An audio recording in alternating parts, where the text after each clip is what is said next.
Hey folks, it's Daryl here. Quick note before we begin. Anyone in the path of Hurricane Irma, just want you to know we're thinking about you and to say please stay safe.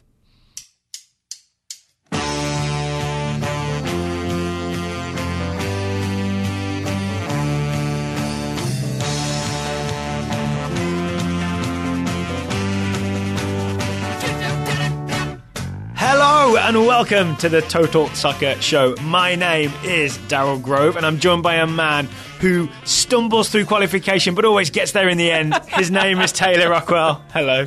Hello. I don't know what that could be in reference to other than like recording this show, which means I just like always have difficulty getting here. I mean, the show always gets published in the end, right? Eventually, yeah. Generally around the time we want it to come out, or sometimes 4 hours later, whatever. But it gets there. Yeah. Today's show is all about World Cup qualification, non-US men's national team edition. So we'll focused.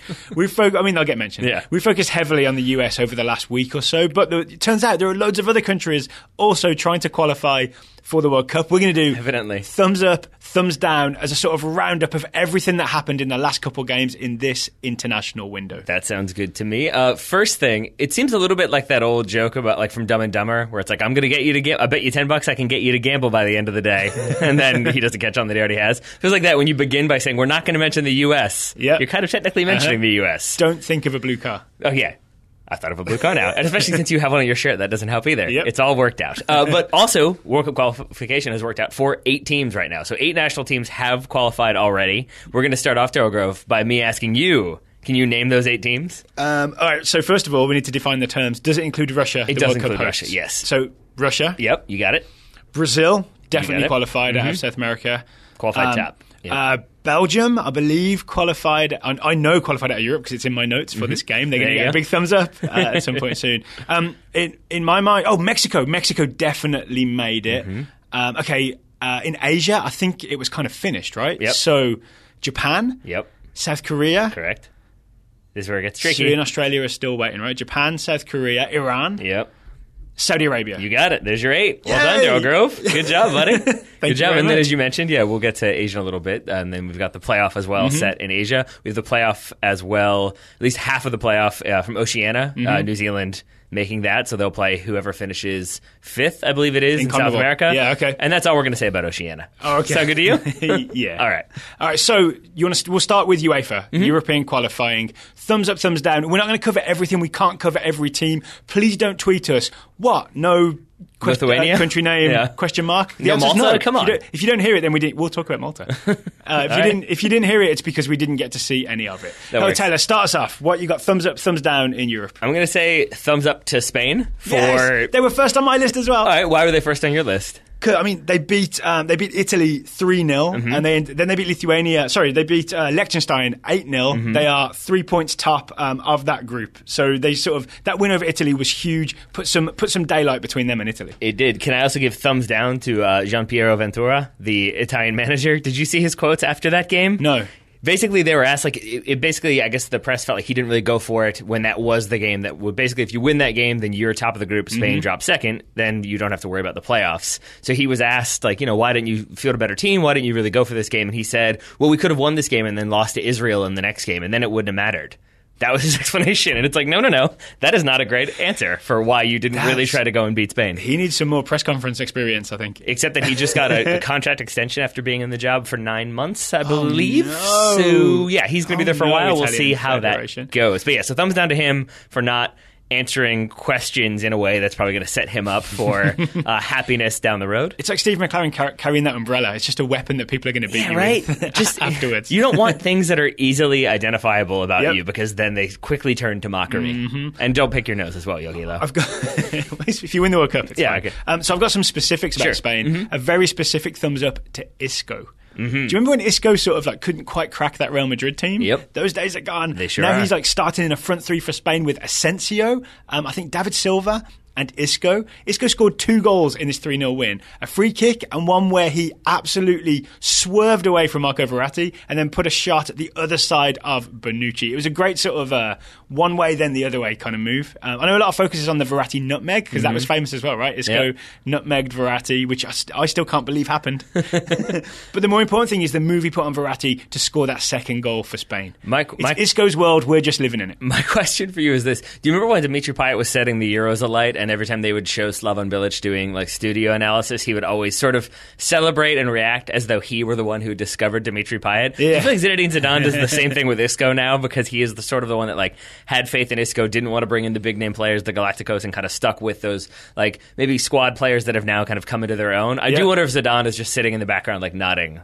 I made this happen. Well, I mean, between Isco and Asensio, suddenly Spain are absolutely stacked. Morata came off the bench and scored. You've got you also had Alcantara didn't start the first game. They had a midfield of Iniesta, Busquets, and Koke. Remember Koke? Of course, I remember Koke. What I'm getting at is Spain suddenly seem absolutely stacked. It might be time to be scared of them again. You know why you should be sad about Spain, though? What was that? Because David Villa was sent home. He got that injury. Yeah, he got called in. I was excited about that. He got the recall. He played a little bit in that first game against Italy, but then, it would have been like him maybe banging in some goals against Liechtenstein. It wasn't. It was Iago Aspas instead. Golden Boot winner next World Cup. David Villa? Yeah, why not? All right, yeah. And that is not a prediction I'm going to stick with down the road. That would be good for NYCFC, right? Yeah, I think so. Probably. What else you got? I think I kind of took over that Spain thing. I'm sorry. I was really excited about it. No, that's right. Do you have more to say about Spain, or should we move that's on? it. All right, cool. Then I'm going to move on to a sad one. I'm going to go thumbs down to the Dutch. The Dutch are drowning is what I have here, because they're only 3 points behind Sweden with 2 games remaining. They play Sweden on the final day of qualification, but the problem is that Sweden also play Luxembourg at home. Yeah. So essentially... And also they're in third place, I think, is the major problem. Yeah, but it's also they're in third place and don't really control their destiny, because if Sweden win that game, even if the Dutch win their game, when they face each other, it's essentially, even if the Dutch win, they probably have to win by like 10 goals to overcome that goal difference, because that is the tiebreaker. That'll be worth watching. Yeah, I mean, for them trying to do that. But it's frustrating because it's another tournament where they've struggled and not done well in qualification, and thus won't be at that tournament. So who's top of that group? If Netherlands are third, Sweden are second, who's top? It's got to be France, right? Because France beat the Netherlands 4-0. Yeah. I'm glad you filled that one out, because I spaced for a moment. Good job by you. The reason I remember that is I want to give a thumbs up to Thomas Lemar, not distracted by the Arsenal transfer rumours. Just, I think the same day that the transfer window closed, he banged in 2 goals in that 4-0 win over the Netherlands. And Arsenal fans got even sadder. Just to make it worse for us. Yeah. But I'm genuinely... Who's a France fan, obviously, right? He probably celebrated and was like, oh, no, I didn't get him. Yeah, that's all right. But I am sad about the Dutch, because they missed the Euros, as if I recall correctly, and then in the World Cup in 2014, they were that exciting team. It was that Louis van Gaal, the kind of like RVP heading it in from 18 yards out and all that craziness, and like they're an exciting team. And then obviously the history of the Dutch, you want to see that Dutch team be there and trying different things, and it's not they over probably yet. Won't be there. But yeah, it's probably over. It's going to be difficult. We'll find out in October. Should probably follow Leander Schalakens on Twitter to see what's going on. It's almost like having like 4 different coaches in qualifying is not ideal. I also want to give a quick thumbs up to Luxembourg, who held France to a 0-0 draw in the second match day. So I didn't see the game. I don't know how they did it. I assume some kind of magic, or probably like 10 men behind the ball and lots of defending. I think 11 men behind the ball. But in a week when like Liechtenstein lost 8-0 to Spain, for example, you get a lot of people talking about how these smaller countries shouldn't even be in these World Cup qualifying groups. They should have to go and play somewhere else. Luxembourg holding France is maybe a little bit of evidence that they can sometimes compete. I believe San Marino scored a goal as well, because I saw that on Twitter. That's good. That's good. Wait, are we past the point? I'm looking at your qualification right now. So we're past the point where you don't have to drop the worst results, right? Because now we have 6 teams in each group because Russia are in there, I think is how it works. If all groups are even, then yes. Yes, so I think that's how it is. But I don't know. I'm not prepared to say that definitively. I'm just saying, at least we've moved past the days where like the counter argument to you being like, these smaller nations should be there. It's like, except that everybody scraps the results against them when it comes down to the come down. So maybe less so. What else you got? I've got a serious one. Okay, go ahead. Are you ready for it? Thumbs down to a certain section of Germany fans. Let's talk about this. So Germany went away to Czech Republic, won 2-1. Really good result for them. Really important result. Mats Hummels scores in the 88th minute. It's a late header. But the German team don't go and celebrate at the end of the game with the away fans, because the away fans were Sieg Heiling during the game. Really? Yep. That's distressing. Yep. Is there any explanation for this? Was it like a far-right ultra movement? Some people suck. That's the explanation for this. Thumbs up, though, to the reaction from the players who were just like, I am not going to go and acknowledge that. Yogi Löw talked about it in the press conference afterwards. The press asked him, are you sort of upset about this? Does it make you sad? He says, I am neither upset nor sad. I am full of rage. This explains my feelings better. So-called fans, and I like that because it means you're not sort of making all Germany fans responsible for this. He says so-called fans, because he's not football fans, right? Used the stage of football to bring shame to our country. He could not be more sort of direct and clear about what he's saying. They also spoke to Mats Hummels, the match winner, the man who scored a header, 88th minute. He says, Timo Werner was insulted and ridiculed. That is when the fans started shouting that. The German translation is Scheisse. We distance ourselves completely from it and want nothing to do with it. That's why we didn't go to the away fans. These people aren't fans. They are troublemakers, hooligans who have nothing to do with football. We have to get them out of stadiums. Yeah. I mean, I think I'm just really surprised by that because I know that there was like a longer history of hooliganism in the eastern part of Germany just because it was a little bit rougher. But I'm surprised to hear that because as far as I recall, like it's essentially illegal to have like Nazi iconography. So this is my own like thought process is I read up on it's illegal to do a lot of any Nazi related things in Germany unless it's educational. So there was a guy, an American guy who I think he was joking around, gave a Hitler salute in Dresden. First of all, he got beat up by a local. Second of all, he's going to be charged because it's illegal to do that kind of thing in Germany.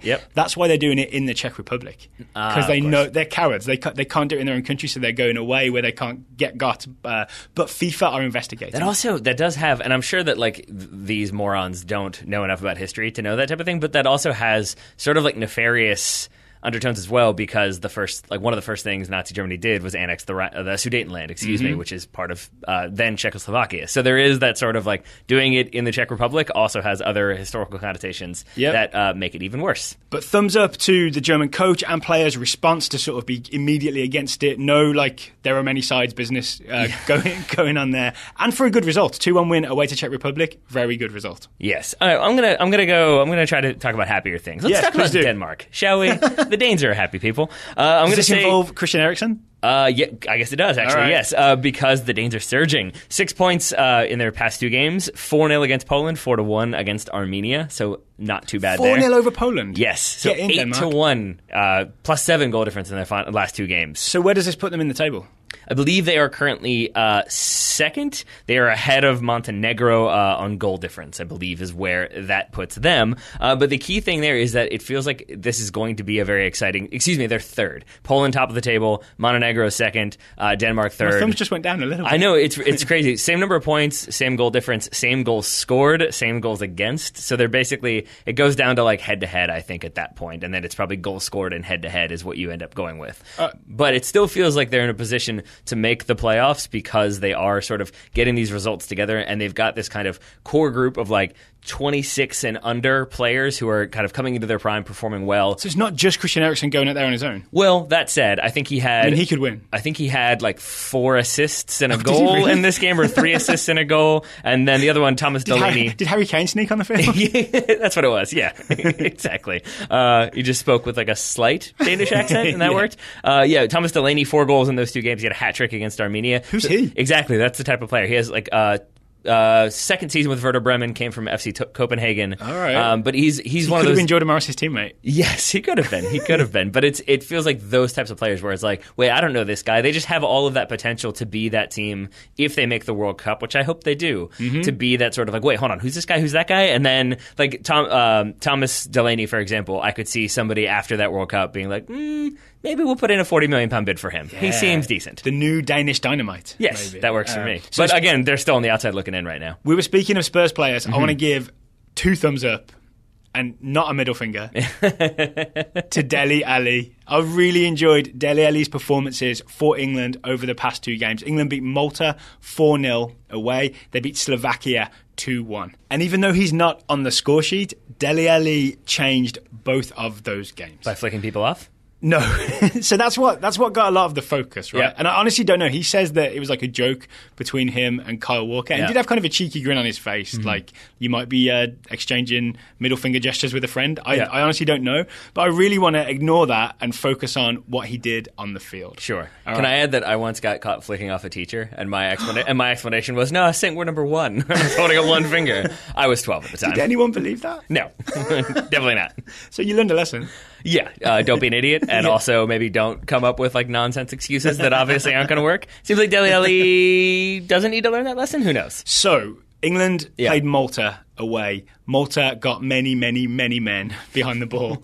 England played Slovakia at home. Slovakia scored very early because Marcus Rashford gave the ball away, and then they got men behind the ball. So I watched both these games. It started to remind me of England v Iceland. Do you remember Iceland sitting back? Oh, yes. And England trying to move the ball around, and it was so slow. We kept thinking we'd accidentally paused the television. England players just were not moving off the ball, right? They were kind of static, just waiting for the ball to come to them, didn't know what to do with it. Both of these games, Dele Alli played the number 10 role for England just behind Harry Kane. He always kept moving, kept running, kept buzzing around, and he'd find space, even like with crowded bodies. He would find space, and then he would like 1 or 2 touch pass it. He made England move that ball. Dele Alli is the man that might have fixed the England static problem. So here's my question for you then, and I mean this sincerely. I know that this is kind of like the historical talking point. Do you think Wayne Rooney not playing for England anymore factors into this? Because that was part of the problem against Iceland, right? And just in the Euros in general, that not just him, but that he certainly didn't help pick up the pace and do 1 or 2 touch passing and move the ball quickly. Do you think that sort of increase in their ability to pick apart defenses and have Dele Alli do that is a result of Wayne Rooney not being there? I mean, it's a result of Dele Alli being in the team. I gotcha. So if you want to say that that's because Rooney's no longer there to maybe block his path in that sort of playmaker role, then yes. But I don't want to pick on Wayne Rooney. I want to celebrate Dele Alli. He had a rough international window anyway, so he probably doesn't need people to pick on him any more than we already are. Right? Yeah. Do you want to give a thumbs up to Marcus Rashford for redeeming himself then? I do, but I want to get tighter on Dele Alli because if you watch the first goal against Malta, England were held by Malta for I think a whole half, and people were getting a little panicky, especially on Twitter. Eventually, it ends with Dele Alli sort of dribbling across the top of the box. A bunch of Malta players follow him. He's like a herd following him across the top of the box, and then he just kind of Cruyff's kind of turns, opens, sees Harry Kane. He's opened all this space because he's brought all the Malta players with him. Feeds in Harry Kane for Harry Kane to score on September 1st. Have you heard that Spurs thing about Harry Kane doesn't score till September? So a lot of Spurs fans were very excited that September 1st, suddenly Harry Kane bangs in a goal. Of course, as is tradition. and then Dele Alli did the same thing against Slovakia when England were losing and things looked bad. He was the one connecting passes, making things happen. But he was not the one scoring game-winning goals. Basically, no. I just want you to talk about Marcus Rashford. No, I'd love. So I'm happy to talk about England as much as you want. It's basically, I didn't realize that he was responsible for the giveaway. So what happened there? So this is the Marcus Rashford redemption game. Yeah. So in the 3rd minute, Marcus Rashford, England sort of break from a corner, I think, and he receives the ball in kind of like the defensive midfield spot, and he tries to dribble past 3 people, and essentially he does that thing, when you poke the ball away from yourself, and then you try to get your foot back over it and roll it back towards yourself to bring it back in. So you've essentially tempted someone and then pulled the ball away from them. He tempted someone, failed to pull the ball back. Off goes Slovakia, and they score, and it's 1-0, 3 minutes in. The goal scorer was Lobotka, I believe. Lobotka. Check my notes. Lobotka. Is that pronunciation? It's just me forgetting. Okay. No, it's definitely the vodka, so I'm wondering if you are pronouncing it. Maybe I heard it. Yeah. Yeah. But then Marcus Rashford takes the corner that Eric Dyer equalises on. Marcus Rashford scores the winner when he kind of selfishly shoots from outside the box, but it goes in, so it's all good. How dare you? How dare you say selfishly? No, I'm super excited because this could have been a horrible moment for a young player to be responsible for a goal that England lose against Slovakia. Yep. It would have been bad news. So now England are 5 points clear at the top of group. I should know the name of the group, but they're top of their group. At the top of their group. Group F. And I love that. I love that type of goal, especially because it is from distance and it's like shooting from one side to the other side. So far post really matters, but it has that sort of low and it dips down and bounces. Yes. It was an interesting hit. shot. He'd had a shot earlier in the game when he was desperate to equalise that was real bad. When he should have had several options to pass, scuffed it along the floor, and you saw the other England players look at him like, no, Marcus, no. So yeah, he came good in the end. And to tie these two things together, part of that goal, guess who's bursting at 100 miles an hour to his right, dragging defenders away? Would it be Dele Alli? It's Dele Alli. Yeah, he really did. He really made the difference like that. All right, here's where, again, I don't want to go down the kind of frustrating England narratives of people giving each other the middle finger and then same old England. But I am going to ask you this. This is the second time in as many qualification stages that I can remember that England have been unbeaten through qualifying, have looked solid, have looked stable, are probably going to finish top of their group unless they absolutely lose it in these final two games. How are you feeling about them? Do you feel like this is an England team that is going to be able to do better when it comes to the actual tournament? I mean, I've lived through so many really successful qualification campaigns. I think 2014 World Cup, Euro 2016, both were pretty smooth, I think. And look what happened at the tournament. So it's never a good indication. So then maybe that's the way to go with it, is not necessarily, because it is that weird then, like, what do you want them to do? Struggle through qualification and have to make the playoffs and barely make it out? And then that means they're going to have a good World Cup. So maybe we should just say qualification is one thing, and maybe this is looking at the United States as well then. It's like, you do qualification, you get through qualification, then you've either figured some things out or you still need to figure some things out. I think how many teams, I think like 2002, Brazil struggled through World Cup qualification and then sort of had a famous World Cup victory. Yeah, it went pretty well for them. Not as well as it could have, but no, they won. As well as it could have. Won the World Cup, there it is. Yeah, that's fine. They're fine. Yeah. So they're two different things, right? Qualification campaign's one thing, the World Cup's a whole different thing. It's just what happens that month. So that's why I'm not getting too excited about England's World Cup chances, because I'm not dumb. But I am excited about an England that at least don't end up being static because of one man. There we are. All right, well then since you brought up England, I'm going to keep it in the British Isles. Oh yeah, okay. I had some Scotland to talk. So not Great Britain. Okay. Oh yeah, would you want to go Scotland first? Well, in England's group, which as we all know is Group E. Yep. F. Group F. So Scotland are now unbeaten in 4 games. It started with that when they tied England in the summer. They won both of their games over this period. They are now in 4th place on 14 points, level with Slovenia on points, they're 3rd, and only 1 point behind Slovakia. Scotland's next game is Slovakia at home in October. Scotland have a chance to do this. Go on, we good and Strachan. So they've got Slovakia, and I think they've also got Slovenia remaining as well. So basically, does that mean they played the 2 worst teams in this round of qualifying? Let's not get down on Scotland. No, but that's kind of exciting in the sense that yes, then they're on a bit of a streak, and then you can add in that like they do kind of control, because if they win both those games, that's 3 points that Slovakia and Slovenia won't get. Yeah, that'll be fine. That'll be fine. No, England would probably be the toughest game based on the way the results have gone. So what else you got? So looking at the British Isles, as of now, Group D, we've got Serbia on 18 points, Wales on 14 points, Ireland on 13 points. Okay. Basically, Serbia and Ireland both have their penultimate game in qualifying. They both have like relatively winnable. Ireland have Moldova, Wales are away to Georgia. Both of them are bottom of the group. So that sets up a situation in which 1 point could separate those teams. They play each other on the final day. Yay. I think it's Wales at home to Ireland. Ooh. So that really could be the decider for who makes the playoffs. Now, there's also a chance Ben Woodburn winner. Oh, that would be glorious. He's done it before. There's also a chance that Serbia slip, but it seems like they're doing okay. They did just hand Ireland a 1-0 loss. So I'm curious to see how that final day goes, and I appreciate that there's the drama, so I'm saying thumbs up to the Group I drama. Just for drama? Yeah. Absolutely. Group D, excuse me. It's D? Yeah, because I have thumbs up for Group I drama later on. Too many groups. The D stands for... Delight? Yeah. Drama. Of course it does. Of course, yeah. What are we talking about? What is wrong with us? We've done too many shows this week. Thinking too hard. I think so. Too much thinking. Too much brain thinking. Yeah, but since I've already mentioned it, I'll say thumbs up to Group I drama as well, because that's another one where you've got... Oh, hang on. What about Ben Woodburn's goal? Yeah, I guess we can talk about that one. So we talked about this in scouting reports a couple days ago. That basically 17-year-old Ben Woodburn comes on for Wales, makes his international debut, I believe, or senior team debut at least, and then scores the winner. Soon after. I think he was only on the field like 5 minutes. Well, I think maybe he came on when they started singing the Welsh national anthem, which you then found out was called... Land of my fathers. There it is. But in Welsh, obviously. Yeah. And then right at the end, like right after they finish, maybe 5 seconds after, he scores the winner. So not too bad there. That's against Austria. It's worth finding that YouTube video. Yeah. Taylor shared that with me, and did you just like text it to me, I think, right? And I was so excited I think we mentioned it, but I couldn't find it again, and then somebody tweeted it to us. Like what I saw was the actual game footage, and then there was like the fan cam, which was pretty excellent. And the anthem's always louder with the fan cam. Absolutely. So well done to Wales, well done to Ben Woodburn for doing big things. And then I'm going to say, well done to Group I for having drama. Okay. Yeah, we're there finally. The I is for excitement? Sure. How Sweet D spells stuff. It's essentially right now, like basically the top 4 teams, Croatia, Iceland, Turkey, Ukraine, all within 2 points. Okay. It's 16, 16, 14, 14 is the way that group breaks down. And we all want Iceland to go to the World Cup, right? Iceland? Yeah, sure. Yeah. I mean, and then I have different reasons for wanting Turkey to go. Yeah. But it is very dramatic. So Turkey beat Croatia, but then lost to Ukraine. Iceland beat Ukraine, but then lost to Finland. Croatia beat Kosovo, but then lost to Turkey. So everybody is sort of doing well, but then kind of losing one at the same time. So it's all very tight heading into those final games where everybody plays each other. Now, there's already too much to watch, and we've got to watch the US, obviously, but that's going to be tight as well. Yeah. So, yeah, we'll do another roundup in October after the final round of World Cup qualifying. I would say we probably should. Yeah. Well, after the final round of that, but then we'll still have the playoffs, right? Of course we will. So hopefully to watch neutrally, not to support the US in. Yeah, sure. That works for me. Final thumbs up from me goes to Belgium, mentioned at the top of the show, the only European nation, apart from Russia, to be qualified so far. That'll work. They are, I believe, 10 points at top of their group. No, sorry, it's Brazil who's 10 points clear, right? But Belgium are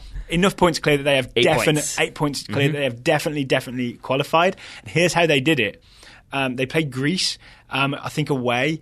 Greece equalised in something like the 73rd minute. Then Romelu Lukaku leaps up, bangs a header into the far corner in the 74th minute, just a minute later, and then runs and does the ear celebration to the Greek fans saying, I can't hear you. Why aren't you singing now? So he won't be playing in Greece anytime soon? I guess no, but he said he was getting lasers shone in his eyes. He said he was getting like really roughed up by Greek defenders, and then the Greek fans were booing him. So Greek defenders playing physical? But it's a good example of never how happens. Sometimes you have to go tough places and get results, and then I guess you have to taunt the opposition fans. Sure. You don't have to. You don't have to. But yeah, I mean, Belgium played 8, won 7, drawn 1, undefeated. So do you remember when Mark Wilmots was fired? Yep. After Euro 2016, Belgium seemed a bit of a shambles. Yep. They advertised the manager's job on their website, which was weird. Then they hired Roberto Martinez, and everyone was like, what? And then Roberto Martinez lost his first game, and all the fans booed him. Yep. And now here we are, a few World Cup qualifying games later, and they're top of their group, unbeaten, first team to qualify. And so we want to give all the credit to Jose Mourinho for finding a way to get Romelu Lukaku to score. Is that what it is? Maybe. I'm pretty sure it's all him. Yes. Well, actually, maybe it all goes back to when Martinez first got Lukaku at Everton, right? Because he kind of set his career going again. Kind of blow my mind here, Daryl. Yeah. Kind of blow my mind. Martinez, long-term planning. And Kevin Morales, that was the X factor as well, those two things. I don't even know if he still plays for Belgium, but I know Lukaku does, so that's good. Really good header as well, if you get a chance to see it. Really good, really important header. So we've meandered our way through Europe. I think we've got some other confederations to get to, but first, shall we get to today's sponsor? Yeah, today's sponsor is Blue Apron. Blue Apron is the #1 fresh ingredient and recipe delivery service in the country. Their mission is to make incredible home cooking accessible to everyone. They have done just that, and the key thing for me is that they make it accessible, but they make it also easy for me not to forget things. Is it accessible because you know how to open the box? Yeah. Well, I mean, that takes a little bit of time. You've got some ice blocks in there. You got to figure out how to navigate those situations. But I mentioned this in the other show that, like, especially when I'm baking, I tend to like finish it all up, put the thing in the oven, and then I'm like, oh yeah, butter. Like, or sugar. Like, I always forget something. I remember you talked about this, There's always like 2 ingredients that you forgot to include. And I still have that level of paranoia when I'm cooking now, even with Blue Apron, who have pictures to show you what things should look like. How do you have it with Blue Apron? Blue Apron has the recipe card. It has pictures of all the ingredients, and then all the ingredients are in the box. I have recipe anxiety, Daryl. I reread every single instruction, probably 3 times. Even when I've like checked it off, I still don't trust past me, who like maybe past Taylor like checked it off thinking he was about to do it and then didn't do it. I got to make sure I did that. So Blue Apron, even with all that said, make it easier than it would be otherwise. Because otherwise I'm just winging it or forgetting stuff. It's a lot of anarchy or overly structured cooking in my house. So the upcoming recipes for Blue Apron are summer vegetable and egg paninis with Calabrian chile, mayonnaise, and caprese salad. That sounds like Daryl. Does it really? Yeah. You don't want the soy glazed pork and rice cakes? No. Vegetarianing. I know. So then skillet vegetable chili with cornmeal and cheddar drop biscuits. Me. There you go. That's you. That's you. So if people are interested in checking out those recipes, if people want to be having those like specific instructions that help them make excellent food with relative ease. And just to be clear, you get to the end of a Blue Apron recipe and cooking, and you don't feel like you've forgotten something, right? You do not. No. I'm hoping that was the answer because they're a sponsor on today's show. That's why I've kept all the recipes I've used so far. They're all hanging the cards? up. Oh yeah, absolutely. You're a card keeper? To the extent that I even keep like the little bottles of like red wine vinegar that they come in. Like I need to have this exact munch if I'm going to make it again. Yeah.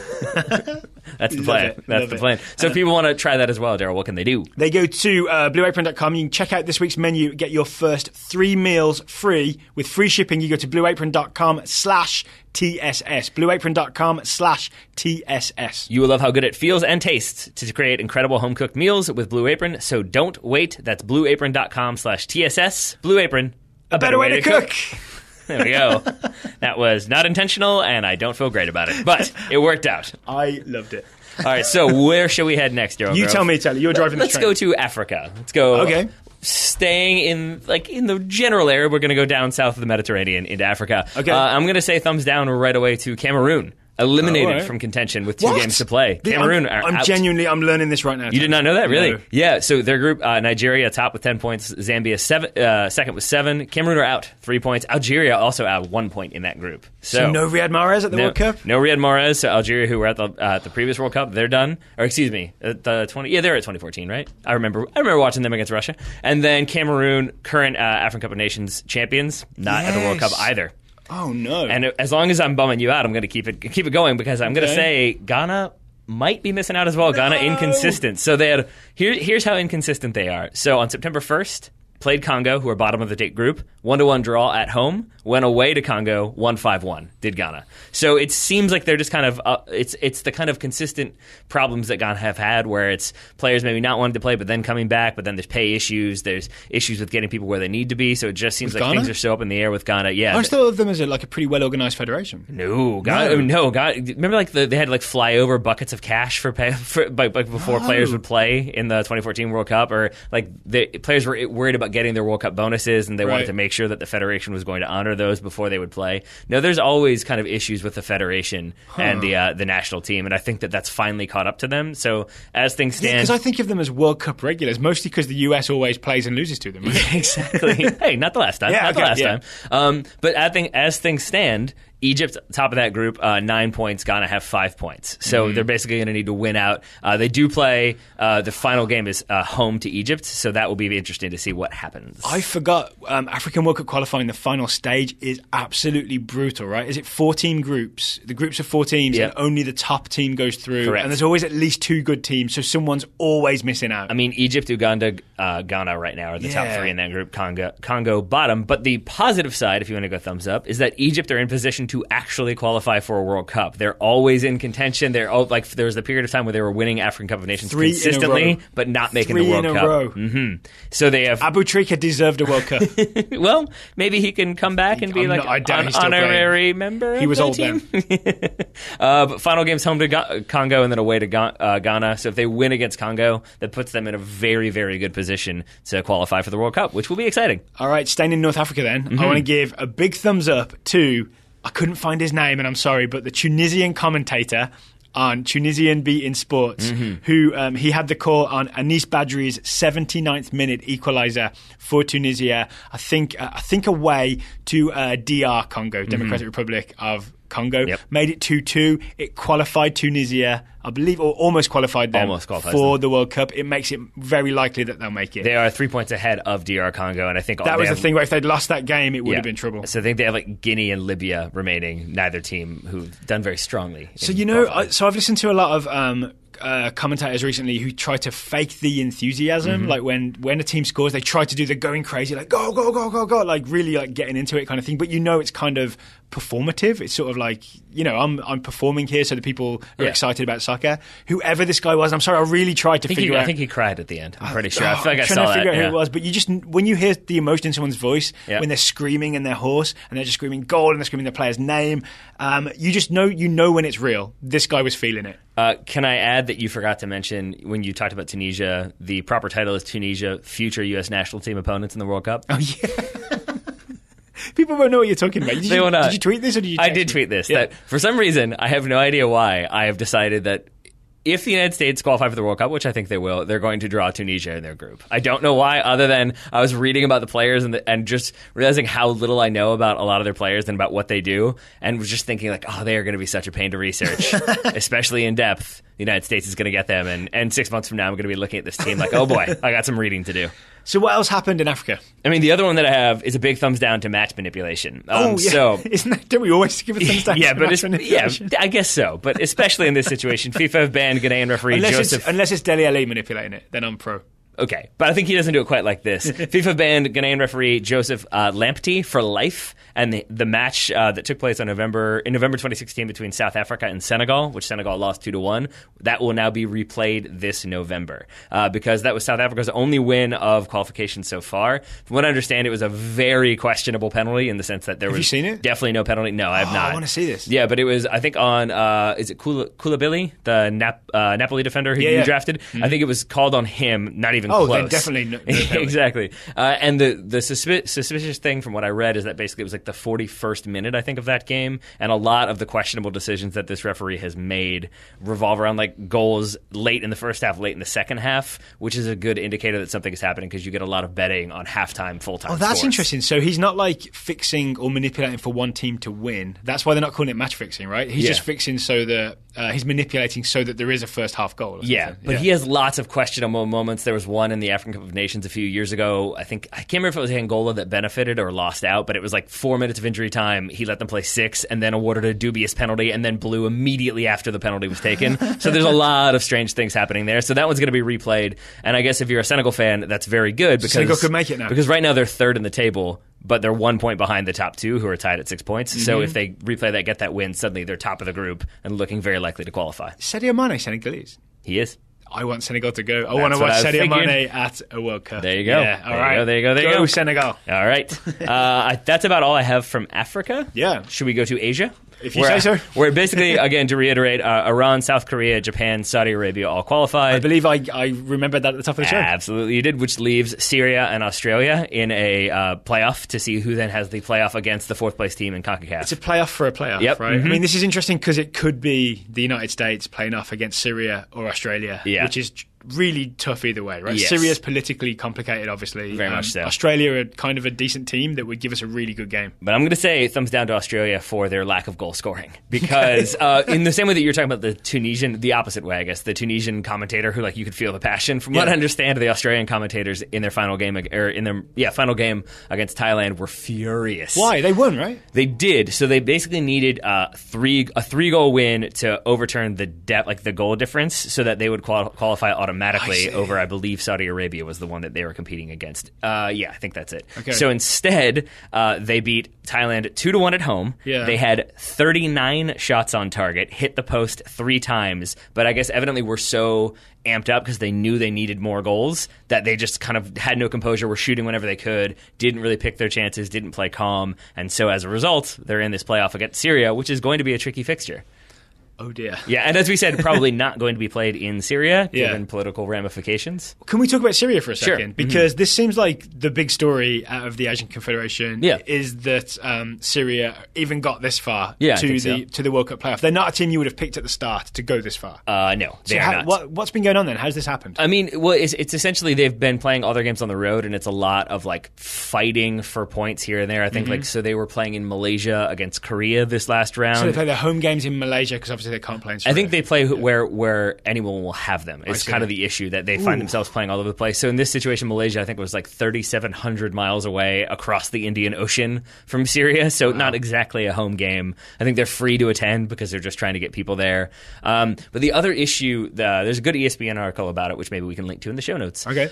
Which is essentially that there's this kind of issue because you think of it as this, like, oh, it's this heroic team, there's civil war going on, but they can be the ones to unite the country. That's the story that we love about the Ivory Coast when Didier Drogba brought the country together. War, yeah, exactly. The issue here is that I guess Bashar Assad, the quote-unquote president of Syria, has essentially used the national team as like a political puppet. Right. That I guess he uses the national team and athletes as well as actors and artists as a way to like spread this idea that he's this benevolent dictator essentially. Right. And so if you're not pro-Assad but you love soccer, you're in a real tough situation, right? Because you want to support your national team, but also if he's like taking credit for it and using it to be like, all's great in Syria, I'm doing great. Well, it's not just the fans, though. It's the players as well. So again, this ESPN article begins with a player who plays in Qatar, whose name I cannot remember, but it's essentially him. He shows the reporter his like Facebook messages, and it's strangers to like close friends basically saying like, if you play for the national team, I will never speak to you again, because it is seen as such like a propaganda wing. But then there's other people saying, you should. And basically he's saying that if I play for them, hundreds of people will hate me and want to kill me. If I don't play for them, hundreds of people will hate me and want to kill me. That's so there's really nothing I can do. Right? Yeah, and so there's lots of people who haven't played in years who are now thinking about coming back because, on the other hand, how many times is Syria probably going to qualify for a World Cup? It's a once-in-a-lifetime opportunity. I feel for those players because it should be like a glorious moment, but it's become this really complicated moment. Yeah, and so, but that said, like I have Syrian friends who are very excited about the possibility of Syria going to the World Cup. So maybe it is like if you are already out of Syria, they have and a you lot weren't of Assad there. posters? They do not. But like even in the game against Malaysia, some Syrian students who were studying abroad, I guess, came to that game and had a giant poster of Assad, and that was immediately taken down by the like Malaysian security forces. Yeah. So it seems like it's still a very contentious thing where politics mix. FIFA said, "Yeah, we're not even dealing with this." Like it's basically it was brought to them as like this is like we can't even handle soccer. We cannot organize this. Well, because there is the rule that like government and soccer are not supposed to mix. Government and the federation. And this is a clear example where it has, and I think FIFA's response was something along the lines of, like, yeah, it has, but, like, there's so many other things at play here that we can't even begin to try to navigate this. So FIFA's approach, like, let's just hope they don't qualify. Yes, but the frustrating thing is then, by default, you are kind of supporting Assad as well by saying, like, no, I guess it's okay, keep playing. It's a very tricky situation, and that's not... like just on the soccer field, obviously. Wow. Okay. On that note, should we switch confederations? Sure. Very quickly. Yeah. Let's go to South America. Does that work for you? I think it's the only one left. CONCACAF there's CONCACAF. As well. Okay. I don't know if you've heard of that one. I have. That's our backyard. Yeah. Yeah. Let's go South America. Sure. So much going on in South America. I don't even know where to start. I'm going to start with a happy one because I've got a couple thumbs down, but my one thumbs up is to Peru. Surging Peru, 4-1-1 in their last 6 qualifiers. They only lost to Brazil. Edson Flores and Pablo Guerrera, 5 goals each in qualifying, and they are now in an automatic spot. We'll see how long that lasts because the 2 teams that are not in automatic spots, Argentina in the playoffs, Chile on the outside looking in. Have you seen these Edson Flores goals for Peru? Yes, I have. They are works of art. I have a very specific thumbs up to Edison Flores' left foot and whatever instrument he uses to measure angles. Because in the 2-1 win over Bolivia, he scores the first goal, Edison Flores. He does this thing where it's a really bad clearance from Bolivia, but he takes it in stride, like turns in one motion, and then left foot top corner, but like actually top corner. Do you remember like Pav used to say, like it's where you put the postage stamp? Yeah. If you put it where he put this ball, I think that the mail carriers would not be impressed because it would be like hanging over the edge. This was so in the top corner, it was almost impossible. Top drawer upper 90? Is that what we're going with here? It was incredible. And then in the second game, which they win 2-1 away to Ecuador, Edison Flores goes, again, similar spot, top of the box, left foot, bottom right corner. He goes the exact other angle. So I cannot claim to be a South American soccer expert. I think that's Tim Vickery's domain, as well as a lot of people who don't speak English as a first language. But I will say that from what I've heard about the way qualification is going, it feels like you kind of get these shifts in Common Bowl where you'll get one team that kind of like is in there for a couple years and then falls out. So for example, Ecuador have been in plenty of like the most recent World Cups, and we kind of know like a few players, and a lot of this is because we see them in World Cups. By all accounts, it seems like that's what Peru are kind of poised to do, become that team that suddenly it's like, oh, who's that guy? Who's this guy? Would you remember them, Copa America Centenario? I remember watching some of them and being like, oh, like Cueva's kind of interesting. I think he scored one of these goals as well. Definitely Edson Flores is not a guy, unless I was briefly familiar with him for the Copa America, I can't remember talking about him. But I looked him up after this. He's a guy who only just last year moved to Europe. He's playing in Denmark for that team that's capital AAB. Capital Aalborg, A, I think it is. small A, B. Yeah, Aalborg, that's it. He's playing for Aalborg. But he's a guy who looks like he could play a high level. He's a guy that if he goes to the World Cup, he'll be an exciting player to watch. So suddenly, like, here's the thing. You look at these World Cup qualifying tables and you would think, oh, I want Chile to go, I want Argentina to go because I want to see the big names. And yes, I get that. You want to see Sanchez, you want to see Messi. But now you can be like, oh, Flores, that might be worth watching at the World Cup. Yeah. I mean, that's the beauty of the World Cup. You get to experience the teams that you love and the teams that are exciting, and then also the teams that you don't know anything about. Yeah. The one team that you love, theoretically, but might not get to see is Chile. Yeah, let's talk about Chile. So they've got remaining home games against Ecuador and away to Brazil. As I said, right now they are not even in the playoff spot. They are sixth. Yes. Lost 3-0 at home to Paraguay and then 1-0 away to Bolivia. We know that that's always going to be difficult going to Bolivia, but it still was like an avoidable situation. Arturo Vidal had a wide open goal against Bolivia and just shanked it. So I have not thumbs up or thumbs down, but an outstretched arm to help Arturo Vidal get up and dust himself off. He's having a rough couple of games here. I watched extended highlights of this Bolivia-Chile game because I was really interested in the idea, especially after we talked about Honduras and all that, of what does it look like when you play at altitude at Bolivia, because this is the famous thing, right? I did a little bit of research. The elevation at La Paz is 11,932 feet. That's even higher than I thought it was. Azteca, which we're also scared of because there's high elevation, 7,000 feet. Yeah. Right? So it's another 4,000 and something feet, nearly 5,000 feet on top of Azteca. And I think of Chile's like hard-running, fast-running game. So I didn't watch the full game. I watched like a 15-minute highlight thing. that Arturo Vidal chance is in the 39th minute. After he misses, he collapses on the floor, and you can just see like his chest rise and fall rapidly many, many times. He is exhausted by that point. Yeah, I mean, but then even in that game against Paraguay, he has an own goal. Does he? He scored an own goal, so rough times for him. Alexis Sanchez, there's a movement online, we'll see what happens with this, encouraging him to break up with his girlfriend because he looks more fat than usual. Somehow that's his girlfriend's fault. I think might be his like stress eating at Arsenal fault. Maybe part of it as well, but so it just seems like there's a lot of like chaos and like ill will around Chile right now. Can he not even roll his shorts up? Well, that's the thing is like he like somebody, I think it was like one of his former coaches who was anonymous was quoted as saying like he looks fatter than normal or fatter than usual, and it's like that dude does not look fat to me. He looks like fitter than I've ever imagined being. There's a lot of people calling soccer players fat who are not even in anything like the condition soccer players are in. No, no, they're not. And again, to underline this La Paz thing, I'm not surprised if Sanchez looked tired up there. I'm not surprised if Vidal looked tired up there. When you see the goal that Chile concede to Bolivia, it is defenders so exhausted they can't clear a ball. Yeah. Marcelo Diaz and Gary Medel, two super reliable guys, run into each other trying to clear a ball. The ball like only gets to the edge of the area. That's when a Bolivian player, I've forgotten his name, but he like bounces it on his head twice and then volleys it. And then Marcelo Diaz just like dives at him in a starfish shape and handball penalty kick. There it is. Yeah, so I think going to Bolivia is just might be the toughest away game in world soccer because it's so high, even Chile can't manage it for 90 minutes. But it seems like Chile can't manage a lot of stuff for 90 minutes. And that's the second part. And I forget who was having this conversation, but they were basically saying that like South America is about systems and like you have one system that succeeds for a while and then falls off. And the idea was that maybe this is Chile falling off because they've been champions of 3 straight tournaments or something like that. So I mean they're doing just fine. At least 2015, 2016. Yeah. So I mean I think there's maybe this argument that like you've got them a little bit older, that maybe teams have figured them out, and now they're in this position where they're going to go away or home to Ecuador, who, as I said, they're outside as well. They're going to be trying to chase a spot, so it's not going to be an easy game there. Then your final game is away to Brazil.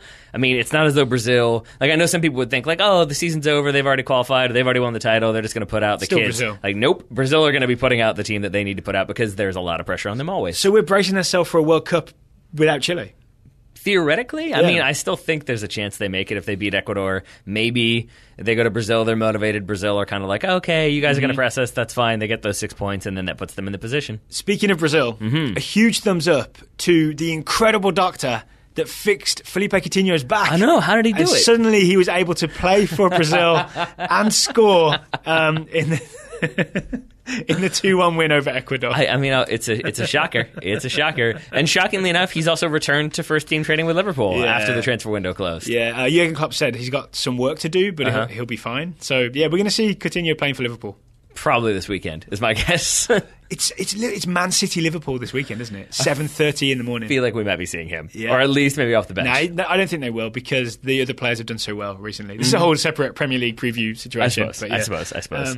We'll definitely be talking about that on Sunday night, Monday morning's Premier League review show. Yeah. But I was talking with our friend George last night, who I believe was born in Brazil, is a big fan of the Brazilian national team, and we were just kind of running through. His ankle's okay. Yeah, and it's I'm sure it is, and it's kind of ridiculous how good that team is. Just because he was talking about like, well, it's this guy or this guy, or it could be this guy here, and every single name, it's just like, oh, that guy who plays for Madrid, oh, that guy who plays for Atleti, oh, that guy who plays for Chelsea. Like it just keeps going and going and going. So it's like Casemiro, Willian, Coutinho, Gabriel Jesus. Yeah, I mean that front three of like team. Oh, Neymar, forgot Neymar. Yeah, Neymar's in there. He's pretty decent. I don't know if you've heard of him, but yeah, the front three when it was like, yeah, it's going to be like Neymar, Jesus, and then Coutinho, but it might be Firmino, but it might be and it was just like kept going, and it was like, wow, yeah, Brazil are decent. Marcelo. Yep. Oh, did you? Oh, he was up. Marcelo didn't start. Apparently, it's Felipe Luis, I think, started. Interesting. And it was because those are two different options.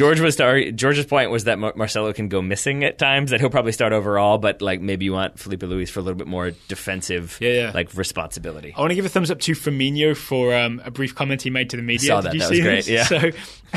So some Brazilian journalists asked him, like, because you're living in Liverpool now, like, how do you see the Brazilian league?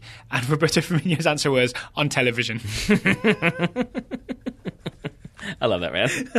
I think, but see, the thing is, I feel like that's a remix of Jurgen Klopp a while ago. I think he said something along those lines of like, how do you prepare to watch Manchester United? And I think he said like, I own a television. Like, the original one I remember is the Beatles. It's just gonna keep going. I think it's in one of the movies, like A Hard Day's Night. They asked George Harrison, how did you find America? And he said, I turned left at Greenland.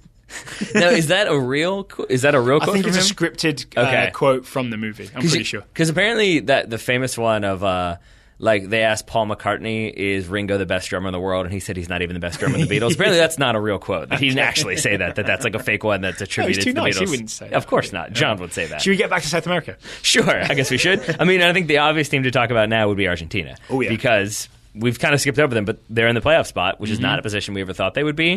Hasn't been since, the 2010 World Cup, where Diego Maradona was going to be the hero of Argentina, that they struggled this mightily to make it to the World Cup. So did they tie Uruguay and then tied with Venezuela? Only got 2 points from this and lost to Bolivia before that, so they haven't won in 3. Let me guess, away to Bolivia? Probably. Yeah. I would guess so.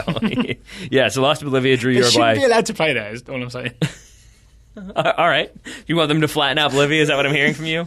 And remaining games against Peru and Ecuador. Again, both teams fighting to make it into qualification as well. Neither team in safely, neither team eliminated. Going to be a difficult run of games there for Argentina. All right, so I did a thing.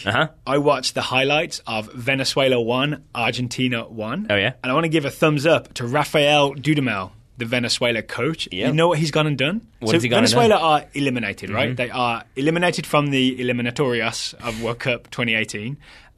What he's done is that Venezuela under-20 World Cup team, he's taken the best of those guys and just dropped them into the first team and basically said, go play against the seniors, right? So in goal in that match against Argentina was a very young man by the name of Wilker Fariñas, who was the Venezuela U20 keeper at the U20 World Cup. Remember, they knocked the US out? Yeah. I think he scored a penalty in a shootout against someone. They also narrowly lost to England in the final. They've promoted him to first-team Venezuelan keeper. And I could be wrong. He had an absolute monster of a game. The only person that could beat him was his own defender. He conceded an own goal. But, Messi and Dybala and all these guys could not get past him. He was, off his line, shutting stuff down. 19-year-old keeper facing the best in the world. And the only guy could beat him was his own defender. So going back to the Australia game then for a second, is that him standing on his head, or is that also Argentina maybe feeling the pressure a little bit, taking low percentage shots or shots that they shouldn't otherwise be taking? These look like good chances, but he was just out there quick to shut it down. Yeah, so this is a game Argentina should have won. Let's put it that way. Yeah,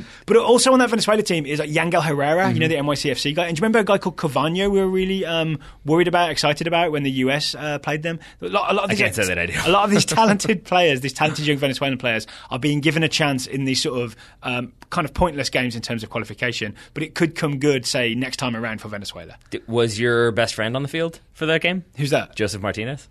No, he wasn't. I don't think he was. All right. Which is interesting. He was in the squad, but he wasn't on the field. He didn't start that game. What about Solomon Rondon? Yes, okay, there we go. All right. So there's some familiarity there. I feel better. Yeah. All right. Cool. Well done to Venezuela, but maybe not well done to Argentina. That's why I gave them thumbs down. Anything else from CONMEBOL? I don't know if it's in the scouting reports or not, but Swerve Valverde, the young Uruguayan, he scored on his debut for Uruguay. He sure did. Great goal. Uruguay beat Paraguay 2-1, which is a big result for them. Have you seen the Luis Suarez goal? Yes, I have, where he refused to pass. Terrible. Yeah, so I couldn't tell who that was at the far post. He definitely should have squared that ball, right? Instead, he goes around the keeper and into a sea of, 3 defenders, and then tries to toe poke it past them, hits the bar, comes down, bounces off of, I believe the defender's name is Gomez, bounces off of him and goes in. Yeah. So it's still a goal. It still counts. How does he get away with this stuff? Because he's Luis Suarez, and you kind of know what you're expecting there. And it definitely feels like I'm getting my goal. That's what's going to happen. Right? I want that to happen, so deal with it. But it wasn't like it was 3-0 and he just wanted a goal. This was an important goal. Yeah. He definitely should have passed. I guess you do reach that point, though, with Luis Suarez, where it's just sort of he's just going to do that. No one is going to really call him out on that team, because I think he's kind of head and shoulders above everybody else. All right, should we go to CONCACAF? Sure. We spent a long time there this past week. Yeah. So we're back here. Let's kind of avoid the US to begin with and maybe say congratulations to Mexico. Big thumbs up to Mexico. They have qualified for the World Cup. I mean, that's what I have. I have thumbs up to Mexico, thumbs up to Costa Rica, Mexico for qualifying, Costa Rica for putting themselves in the position to probably qualify. Specific thumbs up, easy for me to say, to Marco Arena. Yep. So he scored the 2 goals against the United States, were really good. He scored a really great goal from top of the box against Mexico. I think it was the equaliser. It was. 3 goals over 2 match days against the 2 other toughest teams in the group, unless you count Honduras. We may be ahead of the US now. But with both of those teams, Mexico undefeated in qualifying. I think Costa Rica only have 1 loss. I'm going to assume that's to Mexico. Could be wrong, but that's my guess. I wonder how long between Mexico officially qualifying for the World Cup and the first people to say that Juan Carlos Osorio should be fired. If they lose the next game, it will still come back up. I'll bet there was a tweet seconds after the final whistle. I think that they could lose the World Cup on penalties, and it would still be he's just not getting it done. Another coach would have come in there. Tuco Ferretti would have come in there and gotten the result right away. So Costa Rica, Mexico. I think the thing that I'm most impressed by, though, with them is that they are navigating CONCACAF in a way that other teams, namely the United States, are not. And it's getting results where you need to. It's playing adjusting your approach to suit who you're playing and where you're playing, and grinding out results where you can, doing that. And then getting the wins where they're obvious or at home. And I think they've done everything they need to do. And you look at Costa Rica, I think you and I talked a little bit about this. 12 goals for in qualifying, 6 of those against the United States. Not ideal. Not ideal if United States. Okay, other one I want to mention is Gabriel Torres scoring for Panama. Because we talked after the US game, for Panama, it was important that they go and sort of beat, I forgot who they played, Trinidad, so that they could jump over the US into third place in the table. Yep. There's this goal from Torres where he dribbles straight down the middle by doing that sort of one, he heads past someone and just is too fast for them. And then he lifts it over them, I think, too, yeah. Yeah, well, I think when he puts the ball the other side and runs around, right? And then he's straight in on the keeper and scores. Yep. Wonderful goal from Torres. Yeah, and I think you and I left the studio thinking okay, well maybe Panama will struggle. We don't know. Maybe Trinidad will put up a fight, and then they immediately won 3-0. Torres ripped straight through the middle and changed all that. Yeah. So it'll be an interesting October for the United States. One thing I want to say, just to put the US games in a bit of context. This show, researching what else has happened in World Cup qualifying, puts those United States results in context for me. How do you mean? So again, not impressed with the performances, but seeing all the other results where other teams struggle just makes me realise that what part of me should just be relieved that Bobby Wood scored that 85th minute equaliser so the US didn't have a horrible result down in Honduras. There's some part of me that still wants to celebrate the US getting the 1-1 draw in Honduras, in the tough conditions, in the sun, with the long grass, after not sleeping, all of that kind of stuff. And I know the last show was titled Grass plus Heat equals Excuses, and I get all that, and I'm not happy with the performances. But it's still... I love you listing all of the qualifiers. But you get what I'm saying. That we're still alive in qualifying. If we win both of our games, we can make sure that we qualify. There are other teams are not as lucky as the US is right now. To have the hex, I mean, that's kind of the truth. But do you not feel the same way that looking at all the other qualifiers puts the US's troubles in context? In that it's tough for everybody. I think of the Netherlands. If you're looking at the teams that are out, then But if you're looking at the teams that have navigated qualification successfully and been smart in their approach, everybody wants to be those teams. I'm just saying that it goes both ways there, and you could see it as at least we still have a chance and we're not already eliminated. Yeah, I agree with you. That is definitely having a chance is better than not having a chance. But no, I'm still frustrated by the way things have gone these past 2 games at least. I am too. And I want to add, and I did want to say this at the time, but we had talked long enough about this. If Bruce Arena had been there from the very beginning and say we draw that game, say we draw both of those first games against Mexico and Costa Rica, I think this isn't as big of a deal because he's 2 more points for one thing. But also he's been there and he's kind of been navigating. And don't forget that he took over at the beginning of the year. These are his 4th qualifiers so far. He's been here previously, don't get me wrong. 6th. Okay. But he's been here previously, he has the experience, but it is worth noting that coaches are going to have downturns, and that's part of being a coach, and that it's how you respond to that and how you get the team out of it. I think I've just got this bigger picture kind of thing of thinking, all right, I was very happy with everything Bruce Arena was doing up until this past 2 games, so maybe I'm not fully done with angry at Arena permanently. It's more just that the last 2 games were bad. There's still time for us to have a happy World Cup qualification experience. Yeah, okay, I don't disagree with you at all. I'll say this though. I think what it did for me, and part of the reason why I was so frustrated by those games, is because it kind of made me look at the team from a different light. And I had seen it as okay, we're figuring out, we're gelling, we're getting veterans in there. And then you start to look at it and it's there's no, you've got 22-year-olds and below, and you've got 27-year-olds and above. There's no one really in that kind of prime Didn't period. Someone tweet us about the lost generation? The lost generation, Again, continuing my streak of not remembering people who've tweeted us stuff. I apologize. Sorry. But I responded to that with yes, that's a very good point. That I think there's one 26-year-old in there, maybe. Or Bobby Wood is 24. I think he's the only one who's in that median range. And I just have those moments of is there a problem? Is this a team that is actually individual performances are papering over cracks that could become problems? And so I think that's part of my like consternation about the United States right now is I don't know what to make of this team, if they are this cohesive unit that just had an off couple games, or if there are larger issues that need to be dealt with. We'll find out in the thrilling conclusion in October. I suppose we shall. Speaking of thrilling conclusions, yeah. Shall we conclude the show with a little bit of scouting? Yeah, let's do that. All right. We've got, 1, 2, 3, 4, 5, 6, 7, 8 reports today. You want to start us off? Yeah, first report is from William Reid, who is scouting Harry Winks, the 21-year-old English midfielder for Tottenham. William says Winks has made 2 brief substitute appearances so far this season and looks likely to get most of his Premier League action off the bench as well as in the League Cup. Oh, the League Cup. He wasn't named in the Champions League squad, but is eligible to play due to his age and length of time at the club. So I didn't know much about that. Does that basically mean that if you're like an academy player under a certain age, then you don't have to be in that 25 squad? It's kind of like a homegrown type thing, not in the same way as an MLS homegrown contract. But if you're under a certain age, and you've been at a club long enough, you don't have to be named to the squad. They can just play you anyway. Alrighty. Yeah. Up next, Jeff Markman scouting Reiss Nelson, the 17-year-old English attacking midfielder for Arsenal. I want to say it's Reiss Nelson, but I'm not sure. Arsenal fans will let us know. I feel like I might have made it Welsh, so yeah, we'll go Reiss. Reiss Nelson. Reiss notched 5 goals in his first 3 Premier League 2 games, earning a nomination as August Premier League 2 Player of the Month, which Jeff promises is a thing. He was also named in the Gunners' Europa League squad. Nelson looks well positioned for a breakthrough season with the senior squad in the League Cup and the Europa League, if not the Premier League. See, I would bet Reiss wasn't actually named in the squad, but he's allowed to play because he's a homegrown guy. First of all, it's Rice. And second of all, yeah, that could be. Okay, Clay Jenkins is scouting Jadon Sancho. We talked about him recently. 17-year-old English left midfielder, says Clay, for Borussia Dortmund. Sancho has officially signed his first professional contract for Borussia Dortmund and will be wearing number 7 this season, Dembele's old number. Possible competition for Pulisic? ?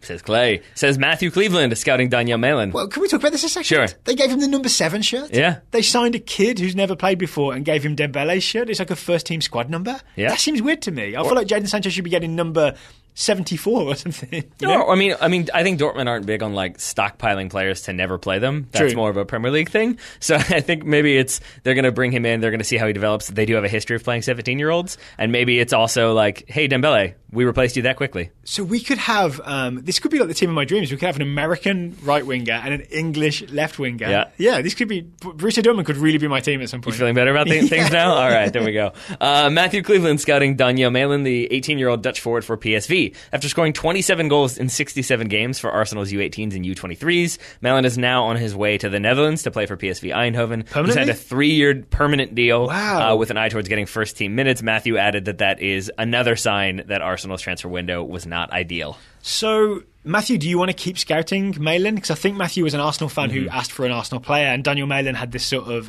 reputation as an up-and-comer. So it's kind of like you want to stay with him and follow his career, which I think could be interesting, or you want another Arsenal player, which I could kind of understand. Either way, we'll let him go. But we can't promise this won't happen again. All right. Right? Yeah, I mean, it keeps happening, yeah. Sam Nelson is scouting Ulysses Lanez, the 16-year-old American forward for the LA Galaxy.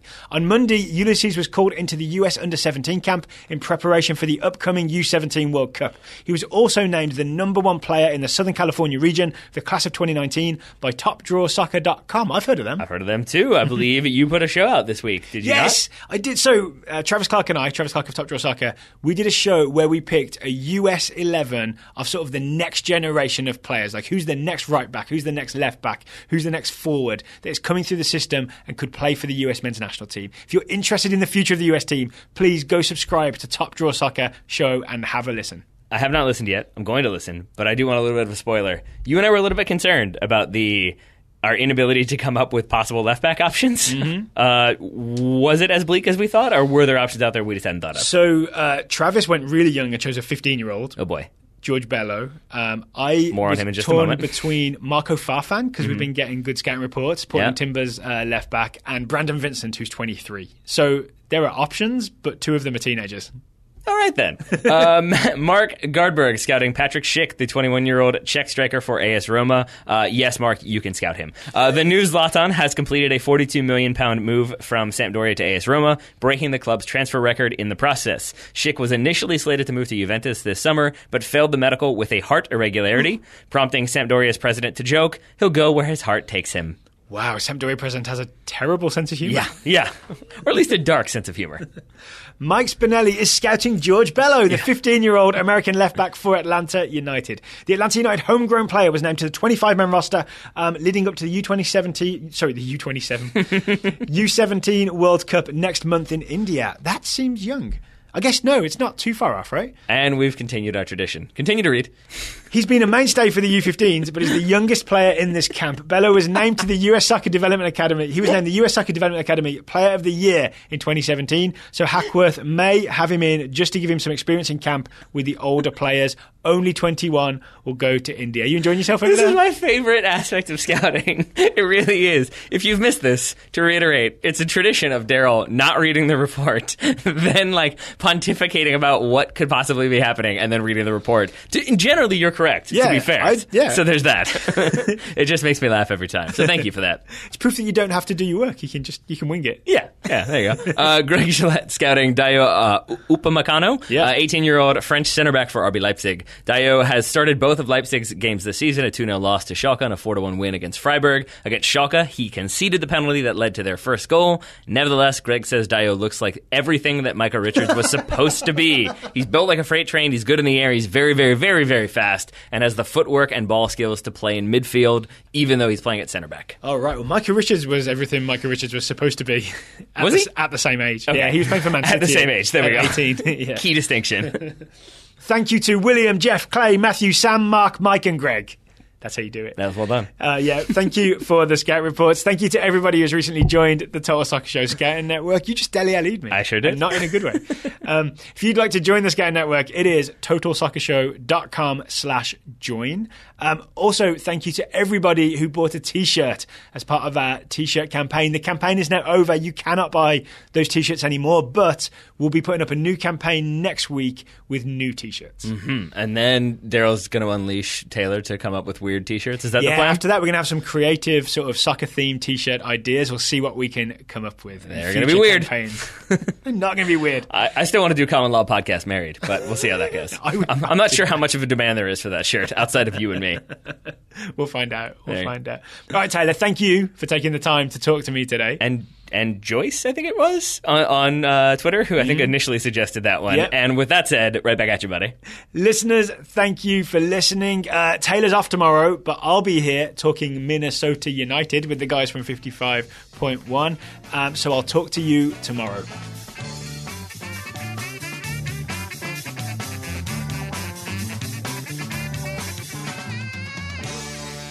You gotta slice it.